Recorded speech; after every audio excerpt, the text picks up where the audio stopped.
ሐምሌ 5 ቀን 2017 ዓመተ ምህረት ማለዳ ባንኮክ በሚገኝ አንድ የቅንጦት ቪላ ውስጥ አንድ ሰው በላፕቶፑ ላይ አፍጥጧል። በኢንተርኔት ዓለም የሚታወቀው አልፋ ዜሮቱ በሚለው የድብቅ ስሙ ብቻ ነው። ይህ ሰው ባለብዙ ሚሊዮነር ነው። ውድ መኪናዎችን እየነዳ በታይላንድ ምድር ፍጹም ሰላምና ደህንነት እንዳገኘ ይሰማዋል። ነገር ግን ያ ሰላም በድንገት ተገሸለጠ። ከቤቱ ደጃፍ ከፍተኛ የጩኸት ድምፅ ተሰማ። አንዲት ሴት በቶዮታ ካምሪ መኪናዋ የቤቱን ፊት በር ገጭታዋለች። ግራ እየተጋባው አልፋ ዜሮቱ ሁሉንም ነገር ትቶ ወደ ውጭ ይሮጣል። ይህ ግን ሕይወቱን ለዘላለም የሚቀይር ስህተት ነበር። ያቺ አደጋ ያደረሰችው ሴት ተራ አሽከርካሪ ሳትሆን የሮያል ታይላንድ ፖሊስ አባል ነበረች። ከጀርባዋ ደግሞ የኤፍቢአይ እና የዲኢኤ መሪዎች ይህንን ቅጽበት ለወራት ሲጠባበቁ ነበር። የ7 ሀገራት የደህንነት ተቋማት ያለ እረፍት የሰሩባት ያ ቀን ደረሰ። ለመሆኑ የጨለማው ድር ዳርክ ዌብ ንጉስ አደን በዚህ ያበቃ ይሆን? ጋዜጠኛ አንዲ ግሪንበርግ ይህንን አስገራሚ የአደን ታሪክ በዝርዝር የዘገበው ሲሆን ኦፕሽን ባዮኔት የተሰኘው ድንቅ የዳርክኔት ዳይሬክት ፊልም ለዚህ ምስክር ነው። የጨለማው ድር ዳርክ ዌብ የ2010ዎቹ መጀመሪያ የጨለማው ድር እንደ ሰደድ እሳት እየተስፋፋ መጣ። ማንነትን አለመግለጽና የግል ምስጢርን መጠበቅ የሚለው ተስፋ ብዙዎችን ማረከ። በተለይ በቢትኮይን መምጣት በመንግስት ቁጥጥር ስር የማይወድቅ አዲስ የክፍያ መንገድ ተፈጠረ። ወንጀለኞች ምርቶቻቸውን በዓለም ዙሪያ በከፍተኛ ደረጃ መሸጥ ጀመሩ። በዚህም በህግ አስከባሪዎችና በዓለም አቀፍ ወንጀለኞች መካከል እስከ ዛሬ ድረስ የሚቀጥለው ግዙፍ የአይጥና የድመት ጨዋታ ተጀመረ። የዚህ ታሪክ ፈርቀዳጅ ሲልክ ሮድ ነው። በ2011 ስራ የጀመረው ይህ መድረክ ከ100,000 በላይ ደንበኞች እጽ የሚገበያዩበት ቦታም ሆነ። ሆኖም ከ2 ዓመት ተኩል በኋላ መስራቹ ተያዘና የዕድሜ ልክ እስራት ተፈረደበት። ባለስልጣናት ይህንን ያደረጉት ለሌሎች ማስጠንቀቂያ እንዲሆን ቢሆንም ትርፉ ግን በጣም ከፍተኛ ስለነበር ሌሎች ኦፕሬሽኖችን ሊያስቆም አልቻለም። ሲልክ ሮድ እንደተዘረጋ የዳርክኔት ገበያዎች ቁጥር ፈነዳ። ሲልክ ሮድ 2.0 ኢቮሉሽን እና አጎራ እያሉ አንዱ ሲጠፋ ሌላው እየተተካ የገንዘብ መገኛ መድረኮች ሆኑ። አንዳንዶቹ በፖሊስ ተያዙ፣ አንዳንዶቹ የደንበኞቻቸውን ገንዘብ ይዘው ጠፉ፣ ሌሎቹ ደግሞ ፍራቻ ገብቷቸው እራሳቸው ዘጉ። ይህ ሁሉ ትርምስ ግን ለአንድ አዲስ ኃይል መንገድ ጠረገ። አልፋቤይ አልፋ ዜሮቱ በ2014 አልፋቤይን ሲመሰርት መጀመሪያ የጀመረው በተሰረቁ ክሬዲት ካርዶች ነበር። ብዙም ሳይቆይ ግን መድረኩ ወደ እጽ መሳሪያዎችና የተንኮል አዘር ሶፍትዌሮች ተሸጋገረ። ጥቂት ነገሮች ብቻ እየተከለከሉ ነበሩ። በተለይ የሩሲያ ባንኮችን መረጃ መንካት ክልክል ነበር።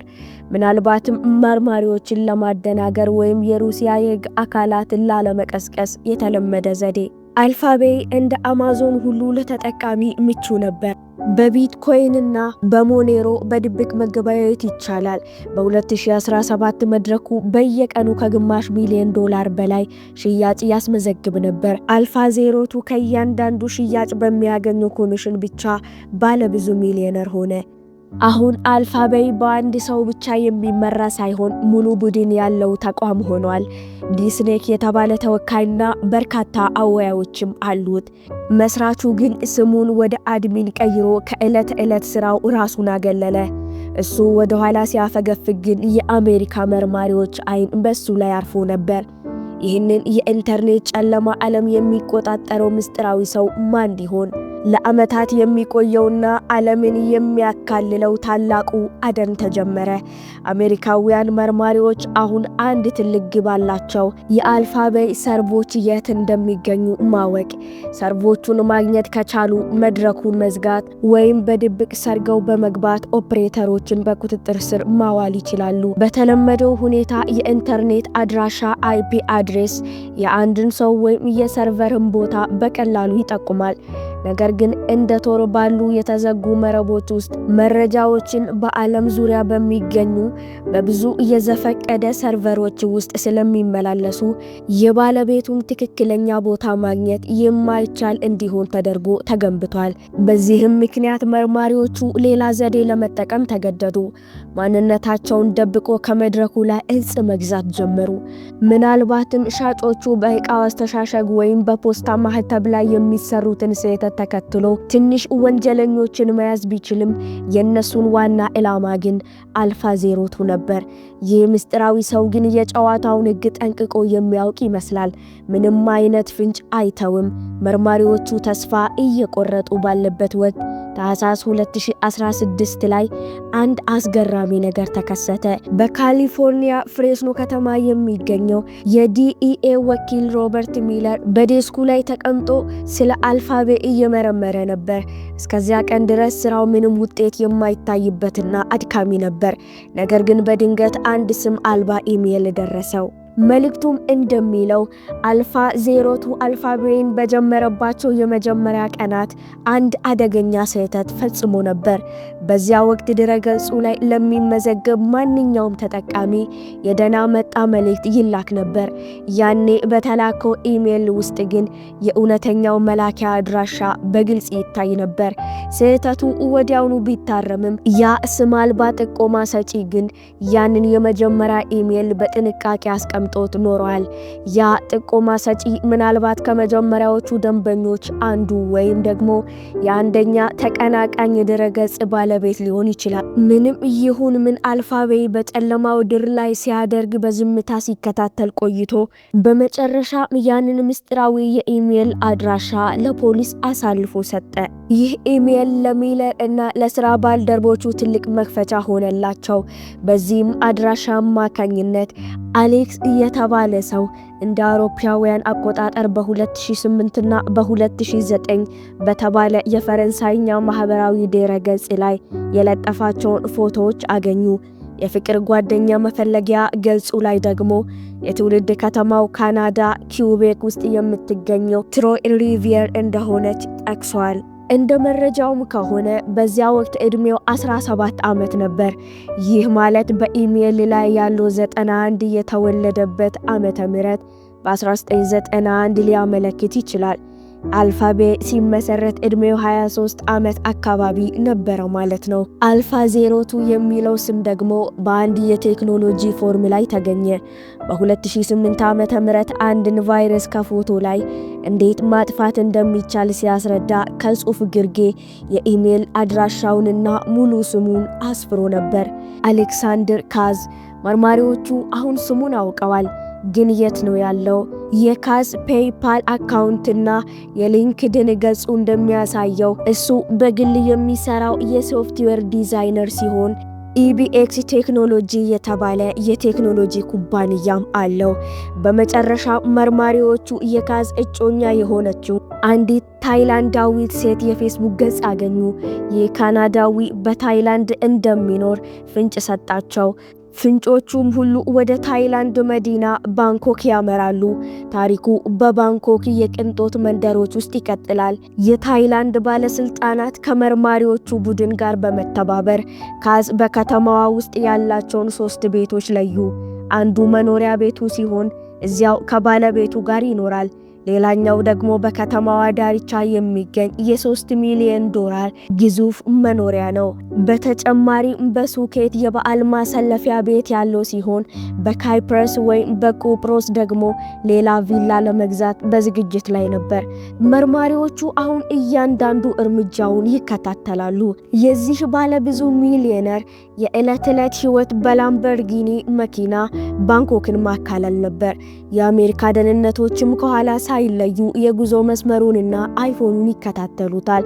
የሚገርመው ግን ካዝ ከምስቱ ጋር በሚኖርበት ቤት ባሻገር በቺለር ፓድ ባለው መርማሪዎቹ በየሳምንቱ ሌላ ቤት ነበረው። ካዝ በሴቶች ዘንድ ስኬታማ ስለመሆን ምክር በሚለዋወጡበት አንድ የኢንተርኔት መድረክ ላይ ሮሚዮ በሚል ስም ንቁ ተሳታፊ ነበር። እዚያም ወንዶች ሴቶችን እንዴት ማጥመድ እንዳለባቸው ምክር የሚሰጥበትና ስለ ወሲባዊ ሕይወቱ የሚመካበት የራሱ ብሎግ ነበረው። ከዚህ ውጪ ግን ሕይወቱ በጨለማው ድር ንጉስ የማይመጥን በጣም የተለመደና አሰልቺ ነበር። ቀድሞ ይነሳል፣ የማህበራዊ ሚዲያ አካውንቶችን ያያል፣ ይሰራል፣ አንዳንዴም ከባለቤቱ ጋር ምግብ ለመብላት ይወጣል። በሰኔ 2017 ዓመተ ምህረት ዋናው ጥቃት ከመፈጸሙ ጥቂት ሳምንታት በፊት በባንኮክ በሚገኘው ባለ 5 ኮከብ አቴኒ ሆቴል ውስጥ ጥቂት የአሜሪካ ወኪሎች ተቀምጠው ሳለ አንድ አስደንጋጭ ነገር ተከሰተ። ካዝ በፖርሼ ፓናሜራ መኪናው መጥቶ ልክ ወኪሎቹ ወዳሉበት አቅጣጫ በእርጋታ መራመድ ጀመረ። መርማሪዎቹም ደነገጡ። ተነቃብን ወይ? የጨለማው ድር ንጉስ ቀድሞ አወቀብን ወይ ብለው ጠረጠሩ። ነገር ግን ካዝ ከእነሱ ጥቂት ሜትሮች ርቆ ሌላ ጠረጴዛ ላይ ተቀመጠ። የመጣው ለንግድ እራት ነበር። ይህ ፍጹም ድንገተኛ አጋጣሚ ነበር። በዚያ ቅጽበት ከአንድ ወር በኋላ ካዝ ሕይወቱ እንደሚያልፍ እየጠረጠረ ማንም አልነበረም። አልፋቤይ በዚህ ወቅት በዓለም ትልቁ የዳርክኔት ገበያ ቢሆንም ተቀናቃኞችም ነበሩት። በአውሮፓ ሃንሳ ማርኬት በፍጥነት እያደገ ነበር።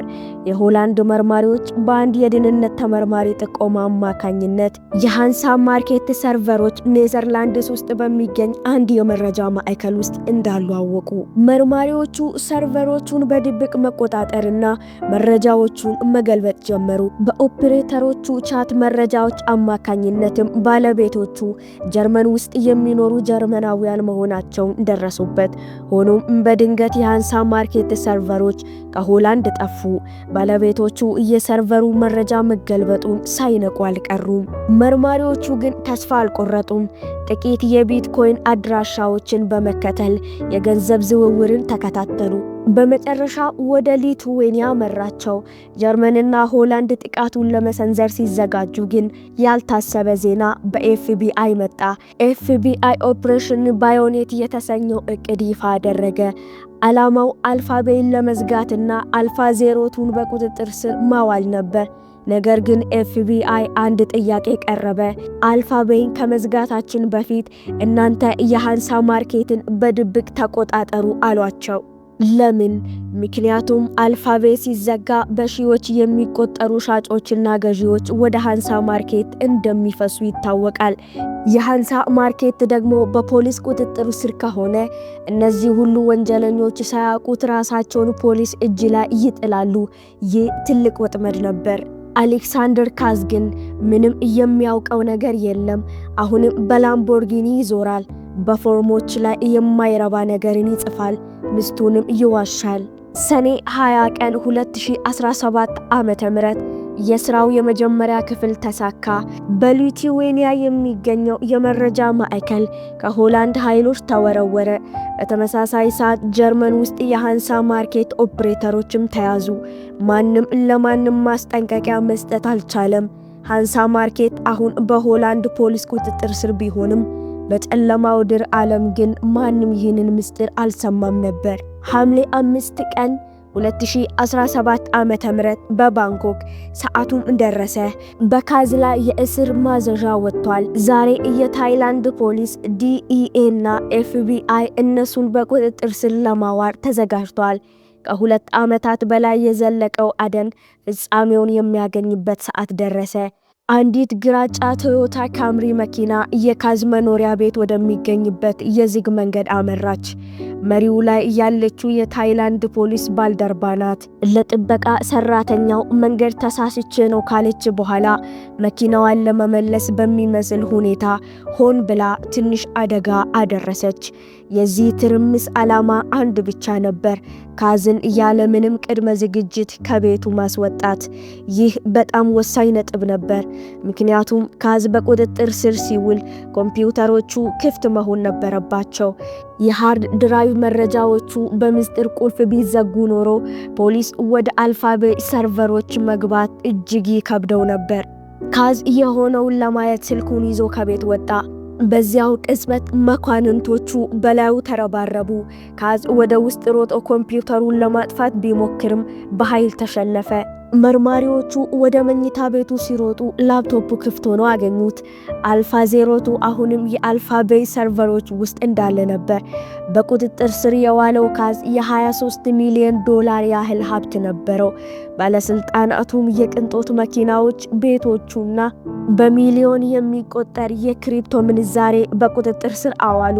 በገንዘብ ማጠብ ወንጀል የተከሰሰችው ባለቤቱም እጣ ፈንታዋ እስር ሆነ። ከአንድ ሳምንት በኋላ ሐምሌ 12 ቀን አሌክሳንደር ካዝ በታሰረበት ክፍል ውስጥ ራሱን አጥፍቶ ተገኘ። የጨለማው ድር ንጉሥ ታሪክ በዚህ አበቃ። የአልፋ ቤይ መዘጋት ለጥቂት ጊዜ በምስጢር ተያዘ። ድንገት ጣቢያው ሲጠፋ ተጠቃሚዎቹ ግራ ተጋቡ። ኦፕሬተሮቹ ገንዘባችንን ይዘው ጠፉ ወይንስ ተጠለፍን የሚሉ ጥያቄዎች በረከቱ። እንደተጠበቀው በሺዎች የሚቆጠሩ ወንጀለኞች ወደ ሃንሳ ማርኬት ጎረፉ። ነገር ግን ሃንሳ ማርኬት በሆላንድ ፖሊስ ቁጥጥር ስር መሆኑን አላወቁም ነበር። ፖሊስ ለ4 ሳምንታት ያህል የወንጀለኞቹን የንግድ ልውውጥና መረጃ በዝምታ ሲሰበስብ ቆይቶ ሐምሌ 20 ቀን 2017 ዓ.ም ሃንሳ ማርኬትንም ዘጋው። በዚያው ዕለት የአሜሪካ የፍትህ ሚኒስቴር የአልፋ ቤይና የሃንሳ ማርኬት ማክተም በታላቅ ድል አበሰረ። ይሁን እንጂ የጨለማው ድር ዳርክ ዌብ በራሱ ክፉ ቴክኖሎጂ አይደለም። ምስጢራዊ መረጃ ሰጪዎችና ጋዜጠኞች ደህንነታቸውን ጠብቀው የሚሰሩበት ቦታ ለዓለም ያስፈልጋል። ቢሆንም ግን እንደ አልፋ ቤይ ያሉ የገበያ ቦታዎች የዚሁ ዓለም አካል ናቸው። ይህ ግዙፍ የአይጥና የድመት ጨዋታ ገና አላበቃም። ህገወጥ እጾች፣ መሳሪያዎችና የቫይረስ ሶፍትዌሮች ፍላጎታቸው እጅግ ከፍተኛ ነው።